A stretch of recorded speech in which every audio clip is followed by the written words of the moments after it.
ప్రేమించి ఈ శ్రేష్టమైన దివ్యమైన సమయాన్ని దేవదేవుడు మనందరికీ దయచేసినందుకు మనతో మన మధ్యలో ఉన్న యేసయ్యకి మొట్టమొదటిగా నా హృదయపూర్వకమైన వందనాలు యేసయ్యకి చెల్లిస్తూ ఉన్నాను. మీరు కూడా శ్రద్ధా భయభక్తులు కలిగి మంచి ఫలములు ఫలించాలన్న ఆశ కలిగి దేవుని సన్నిధిలో కూర్చున్న మిమ్మలను అభినందిస్తూ అందరికీ వందనాలు తెలియజేస్తున్నాను. దేవుని బిడ్డలారా, మనము దేవుని మహా ఉచితమైన కృపను బట్టి మార్కు సువార్త ధ్యాన భాగం ఈ రోజుతో ముగించుకుంటున్నాం. మార్కు సువార్త ప్రారంభించిన దినము మొదలు ఇప్పటి వరకు మనము ఈరోజు 86వ ప్రసంగాన్ని వింటున్నాం. అంటే మార్కు సువార్తలో 86 ప్రసంగాలు దేవుని కృపను బట్టి వినగలిగాం. అందుకు మహిమ ఘనత ప్రభావములు యేసయ్యకే కలుగునుగాక. దేవుని పిల్లలారా, ఇది చివరి ప్రసంగం మార్కు సువార్తలో. మనము మార్కు సువార్త 16వ అధ్యాయం 14 నుంచి 20 వచనాలు ఈరోజు మన యొక్క ధ్యాన భాగం. ఈ ధ్యాన భాగం అంతటికీ ఒక పేరు పెట్టడం జరిగింది. అదేంటంటే సువార్త నమ్ముట, నమ్మకపోవడం వలన కలిగే లాభ నష్టాలు. ఈ ప్రధాన అంశంలో 3 సబ్బంశాలు చూస్తాం. మొదటి సబ్బంశం ఏంటంటే సువార్త నమ్మకపోవడం వల్ల కలిగే నష్టం. ఇది 14వ వచనంలో చూస్తాం. రెండో సబ్బంశం ఏంటంటే సువార్త నమ్మడం వలన కలిగే లాభం. ఇది 15 నుంచి 18 వచనాల్లో చూస్తాం. మూడో సబ్బాంశం ఏంటంటే సువార్త నమ్మడానికి గల ఆధారము ఏమిటి. ఇది మనము 19 నుంచి 20 వచనాల్లో చూస్తాం. ఇది ఈరోజు మనం ధ్యానం చేయబోయే భాగము, అంశము, ప్రధాన అంశాలు. ప్రార్థన చేసుకుందాం. ప్రేమ కలిగిన తండ్రి, వాక్యం అనే రొట్టె విరచి ఆత్మకు జీవాహారంగా పెట్టి మమ్మల్ని అందరినీ సర్వ సత్యములోనికి నడిపించండి. ఆత్మతో నింపి ఆత్మ ఆధీనములో ఉండి నీ దాసుడు వాక్యం చెప్పడానికి, నీ పిల్లలు వాక్యం వినడానికి పరిశుద్ధాత్మ శక్తి అభిషేకం అందరికీ కలుగును గాక. మీరు మాట్లాడేటప్పుడు మైండ్ డైవర్ట్ కాకుండా వాక్యం మీద నిలుచును గాక. మార్పు లేని వారు మార్పు పొందుదురుగాక. నామకార్థులు నిజ క్రైస్తవులు అవుదురుగాక. రోగులు స్వస్థత నొందుదురుగాక. నీ వాక్యము ప్రజలను స్వస్థపరిచి, ఆరోగ్యమిచ్చి, ఆశీర్వదించి, బలపరిచి, స్థిరపరిచి క్రీస్తు స్వరూప్యములోనికి నీ వాక్యము ప్రజలను తీసుకొని వచ్చును గాక. ఈ ప్రార్థన యేసుక్రీస్తు నామమున అడుగుచున్నాము తండ్రి, ఆమేన్. ప్రభువు నందు ప్రేమైనటువంటి దేవుని బిడ్డలారా, మార్కు సువార్త 16వ అధ్యాయం 14వ వచనాన్ని ధ్యానం చేద్దాం. 14వ వచనం చదువు. పిమ్మట 11 మంది శిష్యులు భోజనమునకు కూర్చున్నప్పుడు ఆయన వారికి ప్రత్యక్షమై తాను లేచిన తరువాత తన్ను చూచిన వారి మాట నమ్మనందున వారి అపనమ్మిక నిమిత్తమును హృదయ కాఠిన్యము నిమిత్తమును వారిని గద్దించెను. చాలు నాన్న. 14వ వచనంలో ప్రభు శిష్యులను గద్దిస్తూ ఉన్నాడు. రీజన్ ఏంటి, కారణం ఏంటి, కాజ్ ఏంటి అని అంటే, ముందు యేసు ప్రభుని ఎవరైతే చూశారో, ఎవరు చూశారని చెప్పాను గుర్తుందా మీకు? స్త్రీలు. ఇంకెవరు చెప్పాను? అమ్మాయి దారిన వెళుతున్నప్పుడు ప్రభు వారికి కనిపించి వాళ్ళతో మాట్లాడిన విషయం మనం గత పాఠంలో నేర్చుకున్నాం కదా. వీళ్ళు వచ్చి చెప్పారు ప్రభువుని మేము చూసామని. అప్పుడు ఏం చేయాలి? వాళ్ళు నమ్మాలి. ఇప్పుడు చూడండి, నమ్మడానికి వారి దగ్గర ఆధారాలు ఉన్నాయా లేవా? ఎస్ ఆర్ నో చెప్తాను వినండి. యేసు ప్రభు చనిపోక ముందు యేసు ప్రభు నేను మరణిస్తానని చెప్పాడు, నేను తిరిగి లేస్తానని చెప్పాడు. ఆయన తిరిగి లేస్తాను అనడానికి కొన్ని సూచనలు కూడా ప్రభు చేశాడు. ఫర్ ఎగ్జాంపుల్, చనిపోయిన లాజర్ని తిరిగి బ్రతికించుట. ఇప్పుడు చూడండి, ఆయన ఒక వ్యక్తిని బ్రతికించాడంటే ఆయన ఏమై ఉండాలి? జీవప్రదాత. అంటే ఆయన జీవిస్తేనే ఇంకొకరిని జీవింప చేయగలడు. తల్లి చచ్చిపోతే బిడ్డకి జన్మనిస్తుందా? తల్లి జీవంలో ఉంటేనే బిడ్డకి ఏమి ఇవ్వగలదు? జన్మ. అలాగే ఆధ్యాత్మికంగా కూడా ఆయన ఎవరు? జీవప్రదాత. ఆయన ఇంకొకరిని ఏం చేయగలడు? బ్రతికించగలడు. అయితే వాళ్ళ కల్చర్ అంటే అంతవరకు సృష్టిలో అంటే శిష్యులు ఉన్న కాలంలో యేసుప్రభు వచ్చాడు కదండి శరీరధారిగా. వాళ్ళకి మిగతావన్నీ తెలుసు, కానీ చనిపోతే తిరిగి లేయడం అన్నది వాళ్ళకి తెలియదు. అంతకుముందు ప్రవక్తల కాలంలో జరిగాయి, అదేరే విషయం. వారి కాలంలో ఇది నమ్మడానికి చాలా కష్టమైన విషయం. వినడానికి బాగుంటాయి, కానీ అది నా హృదయంలో హార్ట్ఫుల్గా అంగీకరించడం అంటే చాలా కష్టంతో కూడిన పని. అలాంటిది అది ఎలా నమ్మగలరో దానికి ఆధారాలు ప్రభు దానికి ముందే చూపించాడు. పైగా ప్రభుతో ఉన్నవాళ్ళు లేచాడు, ప్రభు మేము చూసామని చెప్పినా కూడా వాళ్ళు నమ్మట్లేదు. ఇప్పుడు ఈ వచనం బేస్ చేసుకొని నువ్వు నేను ఇలాగే ఉంటే మన పరిస్థితి ఏంటి, లేదా ఇంకెవరైనా ఉంటే వాళ్ళ పరిస్థితి ఏంటి? అలాంటి వారికి ఏమొస్తుంది చూడండి. దీనికి ఒక పేరు పెట్టాం కదా, 14వ వచనానికి ఏమని పేరు పెట్టాము? సువార్తను నమ్మకపోవడం వలన కలిగే నష్టం ఏమిటి? ఆన్సర్ ఏంటి? మూలవాక్యం 16వ అధ్యాయం 16వ వచనం, నమ్మితే రక్షణ, నమ్మకపోతే శిక్ష. కాబట్టి ఇక్కడ మనకేమర్థమైంది? నమ్మకపోతే ఏమొస్తుంది? శిక్ష. వాళ్ళు ఎవరైనా కావచ్చు, వాళ్ళు చర్చికి రావచ్చు, బల్ల తీసుకోవచ్చు, వాక్యం వినొచ్చు, వాళ్ళ సభ్యత్వం ఉండొచ్చు, క్రైస్తవులు కుటుంబంలో పుట్టి ఉండొచ్చు, వాళ్ళకి క్రైస్తవుల పేర్లు ఉండొచ్చు. బట్ సువార్తను ఏం చేయలేదు, వాళ్ళు నమ్మలేదు. కాబట్టి వాళ్ళకి శిక్ష వస్తుంది. ఇప్పుడు నేను శిక్షకు కారణాలు చూపిస్తాను మీకు. సువార్తను నమ్మలేదు అనే వారికి శిక్ష వస్తుంది కదా, ఆ శిక్షకు కొన్ని కారణాలు మీ ముందు పెడతాను, ఓకేనా? మీరు చూడండి, యోహాను సువార్త 8:24. యోహాను సువార్త 8వ అధ్యాయము 24వ వచనం. కాగా మీ పాపములలోనే ఉండి మీరు చనిపోవుదురని మీతో చెప్పి తిని, నేను ఆయననని మీరు విశ్వసించని ఎడల మీరు మీ పాపములోనే ఉండి చనిపోవుదురని వారితో చెప్పాను. చూడండి, ఇక్కడ శిక్షకు కారణం ఏంటంటే పాపి అని గుర్తించకపోవడం.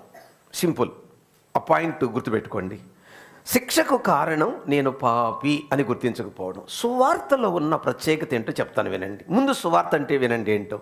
సువార్త అంటే యేసయ్య పుట్టుక, మరణము, పునరుద్ధానము, అది సువార్త. మళ్ళీ చెప్పండి.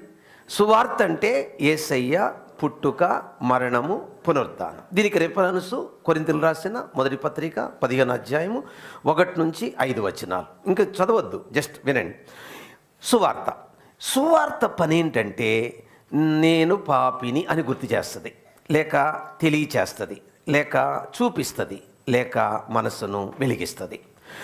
ఎవరైనా ఒక వ్యక్తి సువార్త విన్నాడు అంటే, లేదా సువార్త వ్యక్తిలో పనిచేసింది అని అంటే, మొదట ఆ వ్యక్తి గుర్తించేది నేను పాపిని. అమ్మా వింటున్నారు? జాగ్రత్త అయ్యా, వింటున్నారా? వినండి. మొట్టమొదటిగా సువార్త ఒక వ్యక్తికి అర్థమైతే ఆ వ్యక్తికి ఏమర్థం అవ్వాలి చెప్పండి? నేను పాపిని. వినండి. ఇప్పుడు నాకు జబ్బు ఉంది, కానీ నేను లేదని చెప్పుకుంటా. ఆ జబ్బు నన్ను ఏం చేస్తుంది? చంపేస్తుంది. అంటే నేను బతకాల్సింది 70-80 ఏళ్ళు, ఈ లోపల చచ్చిపోతాను. అట్లాగే పాపము వల్ల ఏముంది మనిషికి? మరణం. పాపం వల్ల వచ్చు జీతము మరణం. మరి నేను పాపి అని గుర్తించకపోతే నేనేమైపోతాను? చచ్చిపోతాను. అది యేసుప్రభు చెప్పింది. ఇప్పుడు సువార్త అంటే యేసుప్రభు. సువార్త అంటే ఎవరు చెప్పండి? యేసుప్రభు. యేసుప్రభుని నమ్మితే మనిషి పాపం నుండి ఏమైపోడు? చచ్చిపోడు. పాపం వల్ల చచ్చిపోడు, పాపం నుండి రక్షింపబడతాడు. ఇది వారు నమ్మల. అందుకు ప్రభు అంటున్నాడు, మీరు పాపంలోనే చచ్చిపోతారన్నాడు. అంటే అర్థం ఏంటి? పాపం మిమ్మల్ని నరకానికి తీసుకెళ్తుంది అని అర్థం. చచ్చిపోవడం అంటే శాశ్వతంగా నాకు మీరు దూరం అయిపోతారు, అంటే దేవునికి దూరం అయిపోతారు. దేవునికి దూరం అయితే మరణము, దేవునికి దగ్గర అయితే జీవం. అంతే, సింపుల్. మరణం అంటే ఎడబాటు. ఓకే, సో ఎవరైనా నేను పాపి అని గుర్తించకపోతే వాళ్ళు ఖచ్చితంగా నరకానికి వెళ్ళిపోతారు. పాయింట్ 1 అయిపోయింది. ఇప్పుడు పాయింట్ 2కి వస్తున్నాను. చూడండి, ఈ సీక్వెన్స్ను గమనించండి. లూకాసు వార్త 13వ అధ్యాయం 1-3 వచనాలు చదువుమా. లూకాసు వార్త 13వ అధ్యాయం 1-3 వచనాలు. పిలాతు గలిలయులైన కొందరి రక్తము వారి బలులతో కలిపి ఉండెను. ఆ కాలమున అక్కడనున్న కొందరు ఆ సంగతి యేసుతో చెప్పగా ఆయన వారితో ఇట్లనెను, ఈ గలిలయులు అట్టి హింసలు పొందినందున వారు గలిలయులందరికంటే పాపులని మీరు తలంచుచున్నారా? కారని మీతో చెప్పుచున్నాను, మీరు మారు మనసు పొందని ఎడల మీరందరూ అలాగే నశింతురు. చాలమ్మా, ఇప్పుడు వివరిస్తాను వినండి. పిలాతు కొందరిని చంపేశాడు. ఆ చనిపోయిన వాళ్ళ గురించి యేసు ప్రభు దగ్గర ప్రస్తావన వచ్చింది. ప్రభువా, ఆ చచ్చిపోయిన వాళ్ళు ఎంత పాపులో. సహజంగా ఎవరైనా హఠాత్తుగా చచ్చిపోయారు అనుకోండి, వెంటనే మన నోటి నుంచి ఏమొస్తుంది చెప్పండి? వాడు ఏ పాపం చేశాడో కదా. అలాంటి వాడుక అప్పుడుంది, ఇప్పుడు కూడా ఉంది. ఎవరికైనా యాక్సిడెంట్ జరిగిందనుకో, ఏం పాపం చేశారో. ఎవరికైనా క్యాన్సర్ వచ్చిందనుకో, ఏం పాపం చేశారో. ఇలా ఏదైనా జరిగితే వెంటనే మనిషి నోట్ల నుంచి వచ్చేది ఏం చెప్పండి? ఏదో చేశాడు, అనుభవిస్తున్నాడు అని. అయితే వినండి, అది రీజన్ కాదు, అలా చెప్పకూడదు. ఇప్పుడు దీనంతా చెప్పాలంటే నేను మళ్ళీ ఇంకొక అంశం దగ్గరికి వెళ్ళాలి. నేను సబ్జెక్ట్లో ఉన్నాను కాబట్టి అలా అన్నారు అని చెప్తున్నాను మీకు. దీనికి యేసు ప్రభు ఏం చెప్తున్నాడు సమాధానము? అబ్బాయి, ఎవరైతే ఆల్రెడీ చనిపోయారో వాళ్ళు మీ దృష్టిలో పాపులు. ఓకే, నేను కాదన్నాను. బట్ ఇప్పుడు నేను మీకు సువార్త ప్రకటించడమే కాదు, మీ దగ్గర చాలా సూచక్రియలు చేశా. ఇవన్నీ చూసి కూడా మీరు నమ్మకపోతే వాళ్ళకి పట్టిన గతి మీకు పడుతుంది అన్నాడు. అంటే ఏంటి దీని అర్థం? ఒక మనిషి మరణం, బాగా వినండి, ఇప్పుడు వాడు పాపం చేసి చచ్చిపోయాడు అని అంటే నీ ఉద్దేశం నేను ఇంకా బతుకున్నానంటే నేను నీతిమంతుడు నువ్వు అనుకుంటున్నావు. నో, నువ్వు నీతిమంతుడు కాదు. అది యేసు ప్రభు చెప్పింది అక్కడ. మీకు అర్థమైందా? మళ్ళీ చెప్పనా? ఎవరన్నా మీకంటే ముందు చచ్చిపోయారు అనుకోండి, మీ దృష్టిలో ఎవరు వాళ్ళు? పాపులు. నువ్వు ఇంకా చచ్చిపోవాలా, నీ దృష్టిలో నువ్వెవరివి? కాదు అంటున్నాడు యేసు ప్రభు.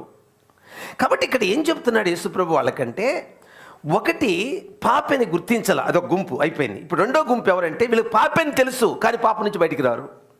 మీకు అర్థమైందా? అర్థం కాలేదా? నేను పాపని తెలుసండి. ఫర్ ఎగ్జాంపుల్, నేను తాగుతున్నా, అది తప్పని తెలుసా కానీ ఇంకా తాగుడు నుంచి బయటికి రాలా. స్మోకింగ్ తప్పని తెలుసా కానీ దాన్ని బయటికి నేను ఇంకా రాలా. అబద్ధాలు ఆడడం తప్పని తెలుసా కానీ దాని నుంచి బయటికి నేను రాలా. ఇట్లా ఏ రకమైన పాపం అని తీసుకోండి, సకల దుర్నీతి పాపం. ఇలా పాపి అని నేను గుర్తించిన తర్వాత ఆ పాపము నుంచి నేను ఏమవ్వాలి? బయటికి రావాలి. అలా బయటికి వచ్చే ఆ ప్రాసెస్ని ప్రోగ్రెసివ్ శాంక్టిఫికేషన్ అంటారు ఇంగ్లీష్లో. అంటే వర్తమాన కాల పవిత్రీకరణ. అంటే నేను ప్రతిరోజు పాపంతో ఏం చేస్తున్నాను? Good answer, right answer. మనం పోరాడుతున్నాం. ఈ విధంగా పోరాటంలో మనము ఉన్నాము అని అంటే వారు మార్పు చెందిన క్రైస్తవులు అని అర్థం. ఈ పోరాటం ఎవరికి లేదో వాళ్ళు నామినల్ క్రిస్టియన్, అంటే నామకార్థ క్రైస్తవులు. వీళ్ళు ఖచ్చితంగా నరకానికి పోతారు. చెప్పండి, ఎక్కడికి పోతారు? ఖచ్చితంగా నరకానికి పోతారు. పాస్టర్ అయినా, పాస్టమ్ అయినా, సువార్థికులైనా, మీరైనా, ఇప్పుడు నేను చెప్పిన ఈ అనుభవం లేకపోతే, ఈ అనుభవం మార్పు చెందిన అనుభవం. చెప్పండి, మార్పు చెందిన అనుభవం అన్నాడు యేసు ప్రభు. మారు మనసు పొందకపోతే మీరు అలాగే నశిస్తారు అన్నాడా యేసు ప్రభు? అనలేదా? అన్నాడు. శిక్షకు రెండో కారణం చెప్పండి, అందరు చెప్పండి, నోటితో చెప్పండి. మార్పు చెందకుండా జీవిస్తే. నెంబర్ 2 అయిపోయింది. నెంబర్ 3, శిక్షకు మూడో కారణాన్ని వివరిస్తాను. బాగా వింటున్నారు కదా? అంటే ఈ సీక్వెన్స్ వల్ల మనకు చాలా లాభాలు ఉన్నాయి. ఎందుకు లాభాలంటే, అసలు నేను ఎక్కడున్నాను, నేను ఏ ట్రాక్లో ఉన్నాను, నేను రైట్ వేలో ఉన్నానా, రాంగ్ వేలో ఉన్నానా, ఇవి మనకు అర్థమవుతుంది. ఓకే, యెహోషువ గ్రంథం 7వ అధ్యాయం 21వ వచనం. యెహోషువ గ్రంథం 7వ అధ్యాయం 21వ వచనం. దోపుడు సొమ్ములో ఒక మంచి షీనారు పైవస్త్రమును, 200 తులముల వెండిని, 50 తులముల ఎత్తుగల ఒక బంగారు కమ్మిని నేను చూచి వాటిని ఆశించి తీసుకుంటుని. ఆశించి. శిక్షకు మూడో కారణం ఏం చెప్పండి? అమ్మా, ఆశిస్తే పాపమని బైబిల్ ఎక్కడ చెప్పాల. దురాశ. అమ్మా, ఆకలేస్తుంది, అన్నం తినాలా, ఆశ. చెప్పండి, ఆశ. పక్కన కూడా తినేయాలా, చెప్పండి. ఇప్పుడు అది వాళ్ళకొక ఎగ్గేశారు, నువ్వు తింటున్నావు, ఈ లోపల తినేస్తున్నావు అంటే దాన్ని ఏమంటారు? కాబట్టి ఇక్కడ దురాశ. వినండి దేవుని పిల్లలారా, ఒక మనిషి ఈ లోకంలో ఉన్నాడు, లోకంలో పాపం ఉంది, శరీరంలో కూడా పాపం ఉంది, మనస్సును సాతాను శోధిస్తాడు పాపాన్ని. ఇట్లా ఈ ఆశలు అనేవి పుడతానే ఉంటాయి, మనిషికి రోజు పుడతానే ఉంటాయి. బ్యాడ్ తలంపులు పుడతా ఉంటాయి, బ్యాడ్ ఆలోచనలు పుడతా ఉంటాయి, చెడ్డ కోరికలు పుడతానే ఉంటాయి. ఆ పుట్టినప్పుడు ఇది ఆశ, దురాశ అని నువ్వు తూకం వేసుకోవాలి. చెప్పండి, ఆశ, దురాశ. ఇప్పుడు దేవుడు ఈయనకి ఏం చెప్పాడు? సువార్త ఏంటి చెప్పండి? శపితమైనది ఎవ్వరు ముట్టకూడదు. అది సువార్త. అంటే దేవుడి నుంచి వచ్చిన వార్తను ఏమంటారు? సువార్త. దేవుని వాక్యం అలా చెప్పినప్పుడు ఈయన ఏం చేయాలి? దాన్ని ముట్టకుండా ఉండాలి. వినండి, ఇప్పుడు దేవుడు మనకు చెప్తాడు, లంచం తీసుకోవద్దని చెప్తాడు, అబద్ధాలు ఆడొద్దని చెప్తాడు, మోసం చేయొద్దంటాడు, పక్కన వాళ్ళకు వడ్డీకి ఇవ్వద్దంటాడు, ఇవన్నీ చెప్తాడు. మరి ఇవన్నీ చేయకుండా ఉండగలం మనం? ఎవరు మాట్లాడరేంటి? ఉండలేము. ఈ లోపల ఏం చేస్తాము? దేవుడిచ్చిన దాకా ఏడ ఓపిక పడతాము. బ్యాంకులు వేస్తే ఎంత వస్తాయి? 50 పైసలు వస్తాయి. ఎంతకి? 100కి. 100కైనా 1000కా? 100కి. ఓకే, 1000కి ఎంత? 50 రూపాయలు. లక్షకి ఎంత? 500. పక్కన వాళ్ళకి ఇస్తే ఎంత? 2000. ఎగ్గొడితే ఎంత? అది తెలీదు. చెప్పండి, దీన్ని ఏమంటారు? ఆశ, దురాశ? దురాశ. కాబట్టి దేవుని పిల్లలారా, బైబిల్ చాలా క్లారిటీగా బోధిస్తుందండి. ప్రభు అన్నాడు, ఒకనికి కలిమి విస్తరించుట వాని జీవమునకు మూలము కాదు. ఒకవేళ అది మనల్ని దేవునికి దూరం చేస్తే, మీకు తెలుసు కదా, ఒకడు సర్వలోకమును సంపాదించుకొని వాడి ప్రాణం పోగొట్టుకుంటే శిక్షకు ఇది 3వ కారణం అండి. చెప్పండి, దురాశ. మొదటి అంశం అయిపోయిందండి. 2వ అంశానికి వెళ్ళిపోతున్నాను. 2వ అంశం చెప్పండి. 2వ సబ్ అంశం, ప్రధానమైన అంశంలో 2nd సబ్ అంశం ఏంటది? సువార్త నమ్మడం వల్ల కలిగే లాభం. ఇప్పుడు దేని గురించి మాట్లాడుకున్నాం? నష్టం. ఎంత నష్టం అండి? ఒకడు సర్వలోకమును సంపాదించుకొని, అది తీరని నష్టం, అది పూడ్చలేని నష్టం, అది తిరిగి సంపాదించుకోలేనిది. అంత నష్టం దేవుని పిల్లలారా. బాగా వినండి, మీకు సత్యమే బోధిస్తున్నాను, నమ్మండి. 2nd అంశంలో, టాపిక్లో మనం ఏం చూడబోతున్నామంటే నమ్మడం వల్ల కలిగే లాభం. ఇప్పుడు లాభాల గురించి మాట్లాడుకుందాం. ఓకే, ఇప్పుడు ఈ పదం ఎవరితో చెప్తున్నాడు యేసు ప్రభు? చూద్దాం. 15, 16, 17, 18 వచనాలు గమనిద్దాం. 15 వచనం చదువుతా పాప. మరియు మీరు సర్వలోకమునకు వెళ్ళి. ఆగండి, మీరు ఎవరున్నారు అక్కడ? Good answer. చదువు. మీరు సర్వలోకమునకు వెళ్ళి సర్వ సృష్టికి సువార్తను ప్రకటించుడి. నమ్మి బాప్తిసం పొందినవాడు రక్షింపబడును. లాభం ఏంటి ఇప్పుడు? ఇందాకేంటి? శిక్ష. భలే గెస్ చేశారు. ఇప్పుడేంటి? రక్షణ. శిక్ష అంటే నరకం, రక్షణ అంటే పరలోకం. Note this point. చెప్పండి, శిక్ష అంటే నరకం, రక్షణ అంటే పరలోకం. అంతే, సింపుల్ ఆన్సర్. వినండి, ఇక్కడ ఏం చెప్తున్నారు? నమ్మిన వారి వలన ఈ సూచక్రియలు కనబడును. చదువు పాప. నమ్మని వానికి శిక్ష విధింపబడును. అది అయిపోయింది లేరా? నమ్మిన వారి వలన ఈ సూచక క్రియలు కనబడును. ఏంటవి? ఏవనగా, నా నామమున దయ్యములను వెళ్ళగొట్టు. నోట్ చేసుకోండి. దెయ్యాలు ఎలగొడతారు, కొత్త భాషలు మాట్లాడతారు, పాములను ఎత్తి పట్టుకుంటారు, మరణకరమైన తాగిన హాని చేయదు, రోగుల మీద చేతులుంచినప్పుడు వారు స్వస్థత నొందుదురని వారితో చెప్పారు. ఇప్పుడు ఎవరిస్తాను వినండి. ఇప్పుడు నమ్మిన వారి వలన ఈ సూచక్రియలు కనబడను. ఎవరు ఆ గుంపు? ఎవరు చెప్పండి? కాంటెక్స్ట్. ఈ సందర్భములో నమ్మిన వారి వలన ఈ సూచక్రియలు కనబడను. ఎవరు ఆ ప్రజలు? అమ్మా, స్పెసిఫిక్గా శిష్యులు, జనరల్గా నమ్మిన వారందరూ. ఇక్కడ గద్దించింది ఎవరిని? యేసు ప్రభు శిష్యుల్ని. ఏ విషయంలో? అపనమ్మకం విషయంలో. కాబట్టి సువార్త నిజంగా నమ్మితే ఏం కనబడాలి? సూచక్రియలు. బాగా విందాం. ఇప్పుడు ఈ విధంగా అంటే లిటరల్గా మాట్లాడుతున్నా. లిటరల్గా అంటే ఏంటి? దెయ్యాలు వెళ్ళగొట్టడం జరిగిందా? కొత్త భాషలో మాట్లాడడం జరిగిందా? ఏమండి, పాములు ఎత్తి పట్టుకోవడం జరిగిందా? మరణకరమైన తాగితే చావకుండా ఉండడం జరిగిందా? లిటరల్గా బాగేనండి. రోగుల మీద చేతులుంచినప్పుడు స్వస్థత వచ్చిందా? చూద్దాం, ఒక్కొక్కటి చూద్దాం. ఫర్ ఎగ్జాంపుల్, మొదటిది ఏంటి? దెయ్యాలు. శిష్యులు దెయ్యాలు ఎలగొట్టారా? Yes or no? గుడ్. ఇంక దానికి ఏం రిఫరెన్స్లు అక్కర్లా. అంటే అపొస్తలుల కార్యం 8వ అధ్యాయంలో ఉంది. చెప్పుకుంటూ వెళితే టైం చాలదు మనకు. ఎలగొట్టారు అంతే, మనకు తెలుసు ఆ విషయం. దాని గురించి ఏమి భయపడక్కర్లేదు. నెంబర్ 1. నెంబర్ 2, భాషలు మాట్లాడారా? Yes or no? బాగా చెప్పారు. అపొస్తలుల కార్యం 2వ అధ్యాయం 4వ వచనం, వాళ్ళు భాషలు మాట్లాడారు. నెంబర్ 3 చెప్పండి, పాములు ఎత్తి పట్టుకున్నారా? ఎత్తి పట్టాడా లేదా? సో లిటరల్గా జరిగాయండి. ఇప్పుడు నేనేం చెప్పానో లిటరల్గా జరిగాయి. ఇక్కడ కూర్చొని మనం అందరం సువార్తను నమ్మామా నమ్మలేదా? రెండోసారి నమ్మామా నమ్మలేదా? మూడోసారి నమ్మామా నమ్మలేదా? ఇప్పుడు చెప్తా మీరు నమ్మారో లేదో. ఈ 5 విషయాలు చూపిస్తా, ఓకేనా? నెంబర్ 1, నమ్మిన వెంటనే మనలో నుంచి బయటికి ఏం పోతాయి? దెయ్యాలు. త్రాగుడు ఒక దెయ్యం, బూతులు ఒక దెయ్యం, అబద్ధాలు ఒక దెయ్యం, కోరచూపు ఒక దెయ్యం. అర్థమైందా? రకరకాల ఇవన్నీ దెయ్యాలే.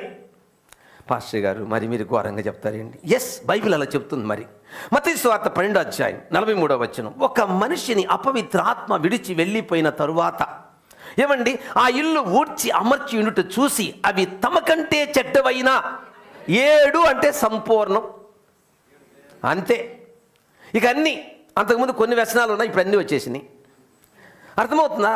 కాబట్టి ఇక్కడ దెయ్యాలు అనే మాట వ్యసనం, బలహీనతలండి, రకరకాల లోపాలు. గుర్తుపెట్టుకోండి, ఒక వ్యక్తి సువార్తను నమ్మినప్పుడు బయటకు వచ్చేస్తాడండి వాటి నుంచి, ఆ బలహీనతల నుంచి బయటకు వస్తాడు. అయితే ఇలా కూడా చెప్పొచ్చు, కొన్ని వాళ్ళని వెంటాడుతూ ఉంటాయి, వాటితో వాళ్ళు పోరాడుతూ ఉంటారు. వీళ్ళు బయటకు వచ్చిన వాళ్ళే.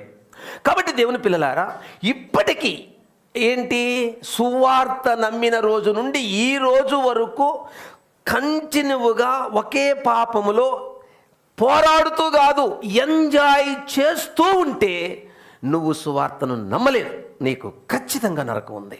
పాయింట్ 2. రెండో విషయానికి వస్తున్నాను. రెండోది ఏంటి? కొత్త భాషలు. సో ఇది విశ్వాసకి ఎలా అన్వయించుకోవాలి, అప్లికేషన్ ఇస్తున్నా మీకు. విశ్వాసి ఎలా అన్వయించుకోవాలి దీన్ని భావం ఏంటి? చదువు పాప. ఎఫెసీ పత్రిక 5వ అధ్యాయం 4వ వచనం. కృతజ్ఞతా వచనమే మీరు ఉచ్చరింపవలెను గాని మీరు బూతులైనను పోకిరి మాటలైనను. మళ్ళీ చదువు. కృతజ్ఞతా వచనమే మీరు ఉచ్చరింపవలెను. చదువమ్మా. కృతజ్ఞతా వచనమే మీరు ఉచ్చరింపవలను గాని మీరు బూతులైనను పోకిరి మాటలైనను సరసోక్తులైనను ఉచ్చరింపకూడదు. ఎన్నున్నాయి చెప్పండి వరుసగా? 1 బూతులు, 2 పోకిరి మాటలు, 3 సరసోక్తులు. ఇవి పరిశుద్ధులకు తగవు. ఏమండి, నిజంగా సువార్త నమ్మితే ఏ భాష? ఇప్పుడు చెప్పండి. కొత్త భాష. విపరీతంగా బూతులు మాట్లాడేది ఏ భాష అంటే? నెంబర్ 3, వాళ్ళు పాములను ఎత్తి పట్టుకుంటారా? ఏంటండి ఆ పాము? సర్ప సంతానమా అంటే పాప స్వభావము అని అర్థం అండి. ఎత్తి పట్టుకుందురు అంటే పాపంపై జై జీవితము. ఒకప్పుడు నిన్ను శోధించిన త్రాగుడు వ్యభిచారాన్ని చూసి ప్రభు అని ఉయ్యగలిగితే అది ఎత్తి పట్టుకోవడమే. రోమపత్రిక 8వ అధ్యాయం 13వ వచనం, ఆత్మచేత శరీర క్రియలు చంపిన ఎడలా మీరు జీవించుతారు. ఎత్తి పట్టుకోవడం అంటేదండి అది సూచిక్రియ అండి. అది సువార్త నమ్మడం వల్ల కలిగే లాభం అండి. దేవుని పిల్లలారా, దేవుడు మీతో మాట్లాడుతున్నాడు. 4th one, మరణకరమైనది త్రాగినను. దేవుని పిల్లలారా ఆలోచించండి. ఇక్కడ మన ఆత్మను చంపేది ఏంటండి? శరీరాన్ని చంపేది పాయిజనే, అందరికీ తెలిసిన విషయమే. కానీ ఆత్మను చంపేది ఏంటండి? సిన్ పాపం అండి. దానికి విరుగుడెక్కడా? నువ్వు సువార్త నమ్మావా? Yes or no? యోహాను సువార్త 5వ అధ్యాయం, యోహాను సువార్త 5వ అధ్యాయం 24వ వచనం. నా మాట విని నన్ను పంపిన వాని యందు విశ్వాసం ఉంచువాడు నిత్య జీవము గలవాడు. సువార్తను నమ్మడం వల్ల ఏంటండి బెనిఫిట్స్? ఏంటండి లాభము? నా మాట విని నన్ను పంపిన వాని యందు విశ్వాసం ఉంచువాడు నిత్య జీవం గలవాడు. మరణము లేదు వాడికి. వాడు మరణములో నుండి ఎటర్నల్ లైఫ్, అమరత్వంలో జీవించబోతున్నారు మీరు. ఇక మరణం అనేది మీ దరిదాపును కూడా కనబడదు. ఓకే అండి, 2వ అంశం అయిపోయింది. ఇప్పుడు ఫైనల్ 3వ అంశానికి వస్తున్నాం. చెప్పండి. 3వ అంశం, సువార్తను నమ్మడానికి గల ఆధారము ఏమిటి? మాస్టర్ గారు, మీరు ఇందాక నుంచి సువార్త నమ్మండి నమ్మండి నమ్మండి నమ్మండి అంటున్నారు. మాకు బేస్ వద్దా? మాకు బేస్ కావాలి కదండి. చెప్తానండి. సువార్తను నమ్మడానికి గల ఆధారాలు చూపిస్తాను. యోహాను సువార్త 2:11. గలిలయలోని కానాలో యేసు ఈ మొదటి సూచక క్రియను చేసి తన మహిమను బయలుపరచెను. అందువలన ఆయన శిష్యులు ఆయన యందు విశ్వాసం ఉంచిరి. విన్నారా? సువార్తను నమ్మడానికి బేస్ చెప్పండి. సూచక క్రియ, గుడ్ ఆన్సర్. దాంట్లో పాయింట్ 1, యేసుక్రీస్తు దేవుడు, యేసుక్రీస్తు దేవుని కుమారుడు, యేసుక్రీస్తు శరీరధారిగా వచ్చిన పరిపూర్ణ దేవుడు అనడానికి చెప్పండి సూచక్రియ. చదువు పాప. ఇప్పుడు 6:14 ఏమను స్వార్థ 6:14 అదే సూచక్రియ గురించి రాయబడి త్వరగా. ఆ మనుషులు యేసు చేసిన సూచక క్రియను చూచి నిజముగా ఈ లోకమునకు రాబో ప్రవక్త ఈయనే అని చెప్పుకొనిరి. విన్నారా? దేవుడు అని అనాలి వాళ్ళకి అంతవరకు అర్థమైంది. ఎందుకని ఆ మాట అన్నారంటే మోషే చెప్పాడు నాకంటే గొప్ప మీకు పుట్టిస్తాడు, దాన్ని బేస్ చేసుకుని అన్నారు వీళ్ళు. సో సూచక్రియ అనేది ఆయన ఎవరో తెలియచేస్తుందండి. ఆయన ఎవరు? దేవుడు. ఆయన ఎవరు? దేవుని కుమారుడు. అర్థమైపోయిందండి. పాయింట్ 1. పాయింట్ 2కి వస్తున్నాను. చదువమ్మా. కొద్ది లక్షలకి 12:12 రెండో పత్రిక 12:12. సూచక క్రియలను అద్భుతములను మహత్కార్యములను చేయుట వలన అపొస్తలుని యొక్క చిహ్నములు. చాలు, అంతే సింపుల్. ఇప్పుడు అపొస్తలులు ప్రకటించేది సువార్త అని నమ్మాలంటే ఏం జరగాలి? సూచక్రియలు. ఇప్పుడు చెప్పండి, యేసు గురించి చెప్పే సువార్తను నమ్మాలంటే ఏం చెప్పాలి? ఏం కనపడాలి అక్కడ? ఇప్పుడు చెప్పండి, యేసు ప్రభు సూచక్రియలు ఎందుకు చేశాడు? ఆయన ప్రకటించేది సత్యం. ఆ సువార్తను నమ్మాలి అని అంటే ఏం జరగాలి? ఇప్పుడు యేసుప్రభు లేడు, ఇప్పుడు ఎవరున్నారు? ఇప్పుడంటే ఇప్పుడు మనము బైబిల్ చదివే నాటి ఇప్పుడు మనం ఏదైతే చదివామో ఆ టెక్స్ట్లో యేసుప్రభు వెళ్ళిపోయాడు. ఆయన చనిపోయాడు, పునరుద్ధానుడయ్యాడు, తిరిగి లేచాడు, ఆత్మస్వరూపిగా ఆ మహిమ శరీరంతో పరలోకానికి వెళ్ళిపోయాడు. బాగుంది. భూమి మీద శరీరధారి ఎవరున్నారు? ఇంకా మిగిలింది శిష్యులు. ఇప్పుడు శిష్యులు నమ్మాలంటే, శిష్యులు నోట నుండి వచ్చే సువార్త నమ్మాలంటే ఏం జరగాలి? సూపర్, భలే గెస్ చేశారు మీరు. ఇప్పుడేముంది? వాక్యం. మరి వాక్యాన్ని నమ్మాలంటే ఏం కావాలి? ఇప్పుడు చదువు పాప. 16:20 లాస్ట్ వచనం ముగించుకుందాం.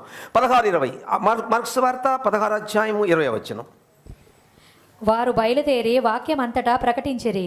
ప్రభువు వారికి సహకారుడై ఉండి వెనువెంట జరుగుచూ వచ్చిన సూచక క్రియల వలన విన్నారా? వాక్యము స్థిరపరచుచుండి. విన్నారా? ఇప్పుడు మన చేతిలో ఉన్న ఈ వాక్యం 100% దేవుని మాట అని నమ్మడానికి ఆధారం చెప్పండి. జరిగించిన సూచక్రియలు, జరుగుతున్న సూచక్రియలు. ఇదండి వాక్యానికున్న జీవం, వాక్యానికున్న పవర్, వాక్యానికున్న శక్తి. పాఠం సమాప్తం అండి. ప్రార్థన. ప్రేమ కలిగిన నా తండ్రి, దయగలిగిన నా యేసు స్వామి, ఇంతవరకు విన్న వాక్యాన్ని బట్టి బిడ్డలందరూ కలిసి చేసిన ప్రార్థన ఆలకించినందుకు నీకు స్తోత్రములు. దేవా, మనుషుడు రొట్టె వలన కాదు, దేవుని నోట నుండి వచ్చే ప్రతి మాట వలన నరులు నిత్యము జీవిస్తారు. ఇంతవరకు బ్రతికించే నీ వాక్యం మాకిచ్చినందుకు వందనాలు.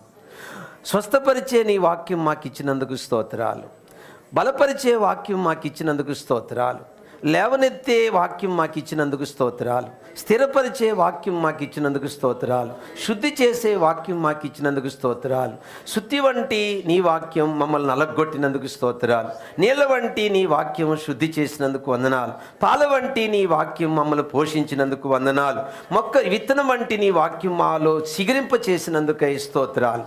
కాబట్టి నేను నీ పిల్లలు వాక్యాన్ని నమ్మి సువార్తను నమ్మితే ఎంత లాభముందో ఆ లాభాన్ని దృష్టిలో పెట్టుకొని ఈ అల్పకాల పాప భోగాలకు లొంగకుండా వాటిని విసర్జించి ఇంత విలువైన శ్రేష్టమైన దివ్యమైన వాక్యానికి ప్రథమ స్థానం ఇచ్చి నేను నీ పిల్లలు బ్రతుకున్నట్లు దీవించమని యేసుక్రీస్తు నామమున ఇదిగో ఈ రొట్టె పవిత్రమగునుగాక. యేసుక్రీస్తు నామమున ఇదిగో ఈ ద్రాక్షారసం పవిత్రమగునుగాక. యేసుక్రీస్తు నామమున ఈ వస్తువులు పవిత్రమగునుగాక. అయోగ్యముగా కాక భయముతో వణకతో పలలో చేయవేదురుగాక.